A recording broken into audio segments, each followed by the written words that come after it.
Take Care, Take Care, le podcast qui prend soin de moi au boulot. Aujourd'hui, nous parlons de santé et de sécurité au travail avec un focus particulier sur les nouvelles manières de se former. Comment mieux prévenir les risques professionnels avant qu'ils ne deviennent critiques? Quel format de formation s'impose aujourd'hui pour vraiment faire évoluer les comportements? Les explications d'Alban Jourdet, ostéopathe et directeur du développement de Néoformat. Bonjour Alban. Bonjour Fabienne. Comment vas-tu? Ça va et toi? Mais très bien, merci. On parle souvent d'agir en santé au travail quand il est un peu trop tard, c'est-à-dire quand on a de l'absentéisme, des arrêts maladie, des TMS, voire des accidents de travail. Pourquoi est-ce essentiel aujourd'hui de miser sur la prévention? Tout simplement parce qu'il vaut mieux prévenir que guérir. C'est un adage qui paraît un peu bête comme ça, mais en fait c'est extrêmement important. Et j'ai une anecdote d'ailleurs par rapport à ça. De façon ancestrale, en Chine, on allait voir son médecin régulièrement, de façon préventive.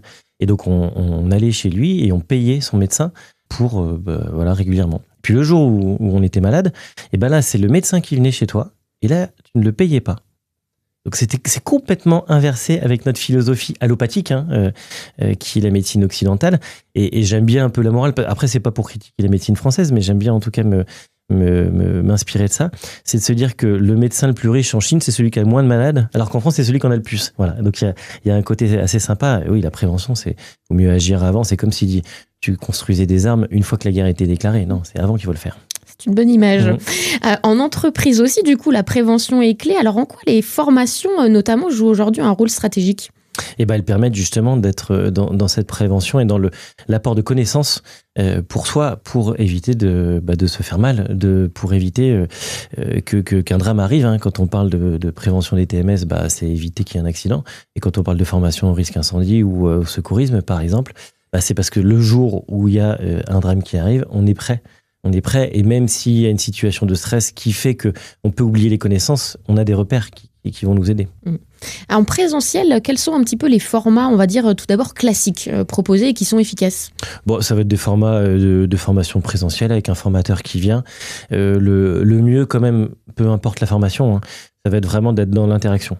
Ce qui est extrêmement important, c'est que chacune et chacun se sente acteur de sa formation.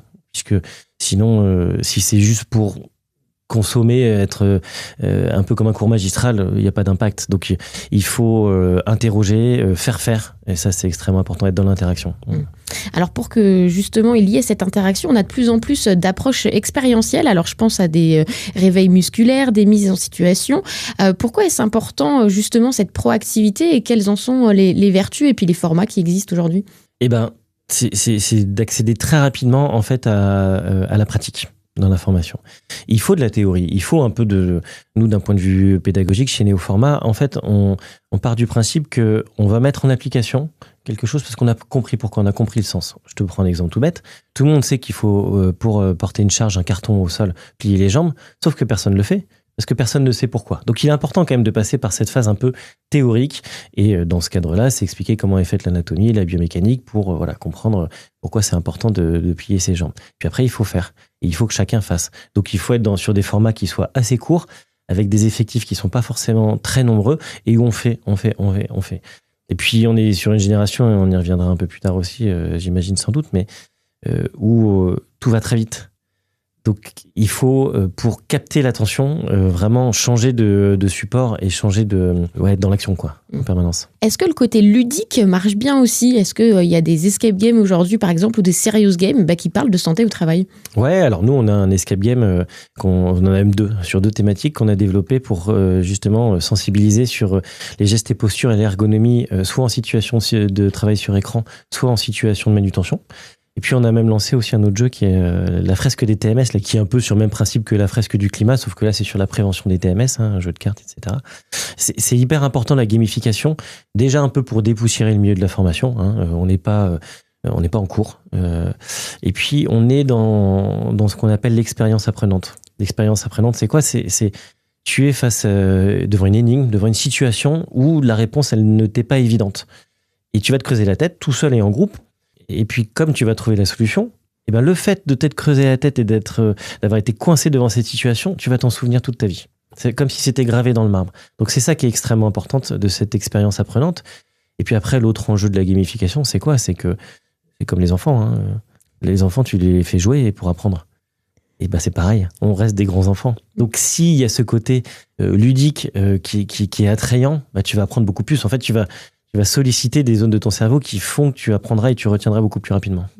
La fresque et puis les escape games, c'est aussi des formats collectifs, donc ça joue aussi ça d'apprendre en équipe. Ouais, parce qu'on apprend de l'autre.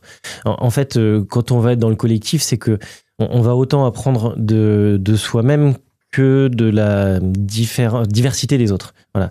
Parce que moi, par exemple, je vais apprendre plus en lisant, toi, ce sera en entendant, par exemple. Et donc, le fait d'apporter différentes solutions, tiens, bah ça, j'y ai pas pensé. Et en plus, ça peut permettre de le faire en collectif, de se souvenir sur des repères visuels, sur des repères auditifs qui ont fait appel à un moment à une émotion et qui vont marquer justement la connaissance, qui vont l'ancrer. Donc ça, c'est important, le collectif aussi. Ouais. Depuis le Covid notamment, il y a un boom du e-learning. Est-ce que c'est une stratégie efficace quand on veut aussi aborder des sujets de santé et de sécurité au travail ? Ouais, c'est extrêmement efficace. Déjà parce que ça permet un déploiement à grande échelle, sans contrainte. Sans contrainte. Et ça, c'est extrêmement important parce que parfois, c'est difficile de mobiliser des équipes quand on est dans de la production, qu'on a vraiment du rendement à faire. Et le e-learning va permettre ça et ça va permettre de synthétiser les formations de façon extrêmement efficace, extrêmement synthétique et qui va tout de suite à l'essentiel. Si on est aussi dans ce modèle e-learning interactif. C'est-à-dire que si c'est pour lancer une vidéo qu'on va écouter, bon, là, il n'y a pas d'intérêt. Si tu sollicites le clic, s'il y a des questions qui sont posées, s'il faut faire des actions avec des glissés, déposés, bouger des curseurs, oui, là ce sera extrêmement intéressant. Et en plus, ce sera vraiment complémentaire avec le présentiel, ça, c'est sûr. Et c'est ce que j'allais dire justement, est-ce qu'il y a des formations aujourd'hui qui combinent les deux ? Est-ce que c'est pas là, au final, le meilleur des deux mondes ? Ouais, franchement, c'est le blended learning, t'as tout à fait raison. C'est vraiment là qu'il y aura un maximum d'impact de toute façon. Et c'est vraiment vrai aujourd'hui avec notre génération qui a besoin, qui est multi-support, tout va très très vite, on est à l'ère du scroll, on n'est pas capable de capter son attention plus de 2 minutes, et puis nos adolescents, ça va pas aller en s'arrangeant. Donc il faut vraiment multiplier les supports. Donc le présentiel, moi je suis ostéopathe de formation, donc je suis un peu un terrien, donc avoir quelqu'un, un formateur qui est face à toi pendant 2, 3, 4 heures et qui va t'expliquer des choses, tu seras à un niveau de connaissance qui sera énorme. Sauf que tu l'as le jour J, et puis 3 jours après, 3 semaines après, il y a cette notion de courbe de oubli où quand tu es 3 semaines après, tu as oublié presque 70% de ce que tu avais vu.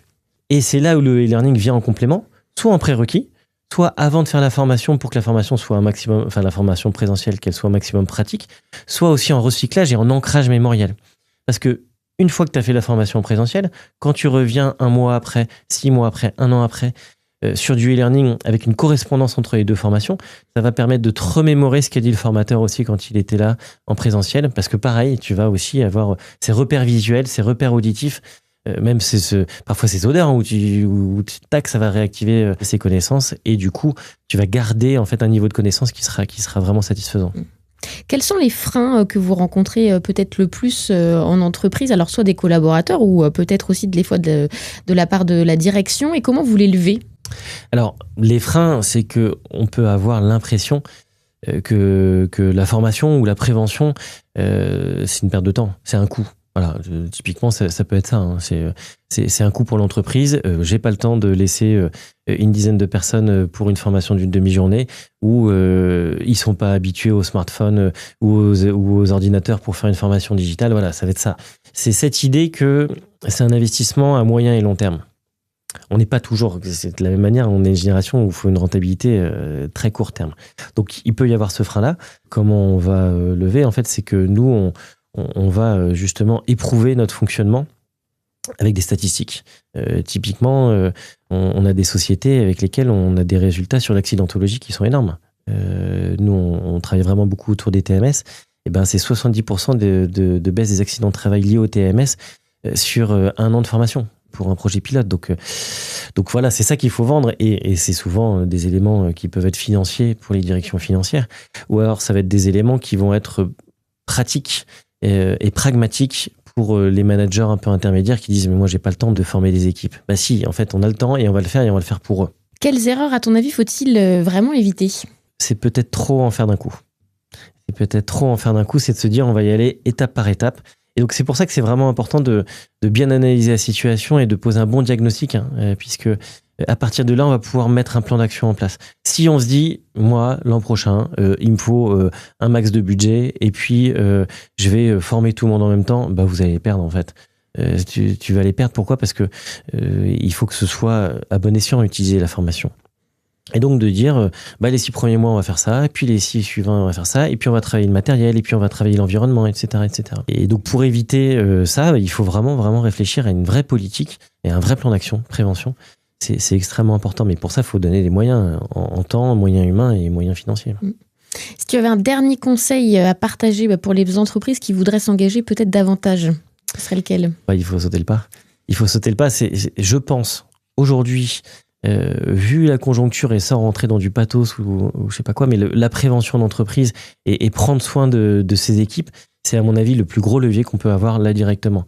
Parce qu'on a quand même des populations qui sont en souffrance, pas forcément à cause du travail, mais parce que à cause de l'instabilité, à cause d'une situation géopolitique et même économique qui est hyper instable, même politique qui est hyper instable.